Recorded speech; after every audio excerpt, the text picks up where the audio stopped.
அண்மை செய்தி மதுரையில் தொடர் கனமழை காரணமாக எல்லிஸ் நகரில் 70 அடி சாலையில் வெள்ள நீர் சூழ்ந்துள்ளதால் வாகன ஓட்டிகள் அவதிக்குள்ளாக இருக்கின்றனர். இது பற்றி அப்பகுதி மக்கள் அளித்த பேட்டியை பார்க்கலாம்.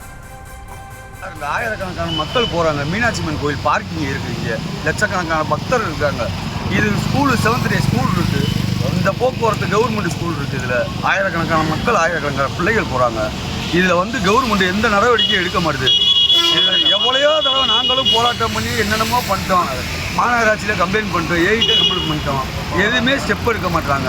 இதுக்கு தண்ணி போகிறதுக்கு ஒரு நிரந்தர வழியே கிடையாது.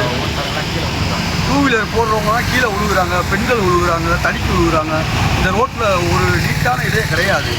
தண்ணி அடிக்கடி மாநகராட்சிக்காரங்க வராங்க, அப்போதைக்கு பார்த்துட்டு போயிடுறாங்க. இதுக்கு ஒரு நிரந்தரமான தீர்வு வேணும் சார்.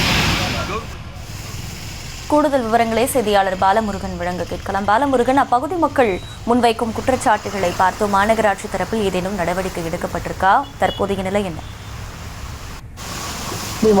வங்கக்கடலில் உருவாகியுள்ள குறைந்த காற்றழுத்த தாழ்வு காரணமாக டெல்டா மாவட்டங்களில் கனமழை பெய்யும் என வானிலை ஆராய்ச்சி மையம் தெரிவித்திருந்தது.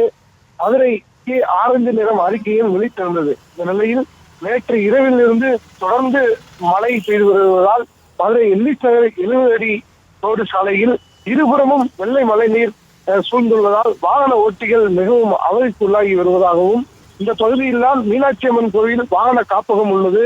இதனால் கோவிலுக்கு வரும் பக்தர்கள், ஐயப்ப பக்தர்கள், சுற்றுலா பயணிகள் மிகவும் அவதிக்கு உள்ளாகி வருவதாகவும், பலமுறை மாநகராட்சி அதிகாரிகளிடம் இப்பகுதியில் தொடர்ந்து மழை பெய்தால் மழை வெள்ளம் நீர் சூழ்ந்து வருவதாக புகார் அளித்தும் எந்தவித நடவடிக்கையும் எடுக்கவில்லை என்றும், இதனால் இந்த பகுதியில் வரும் வாகன ஓட்டிகள் இப்பகுதியில் மழைநீர் சூழ்ந்துள்ளதால் இங்கு இருக்கிற பள்ளம் தெரியாமல் வரும் பொழுது வாகனத்தில் இருந்து கீழே விழுந்து வருகிறார்கள். இதை உடனே தடுத்து நிறுத்த வேண்டும் என்று